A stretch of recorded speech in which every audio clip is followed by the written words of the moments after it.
বিশ্ব পর্যটন দিবস একই সাথে আজকে বন্ধের দিন। এই বন্ধের দিনে এই সময়টাতে পর্যটন এই এরিয়াটিতে আমি যেখানে রয়েছি, এখানে পর্যটক মুখর থাকার কথা ছিল। তার বিপরীতে একটা ভিন্ন চিত্র রয়েছে এখানটিতে।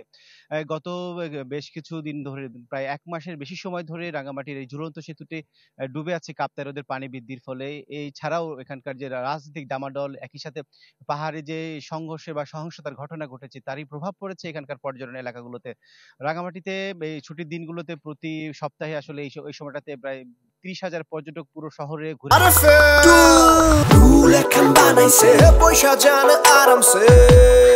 ঘুরে বেড়ায়।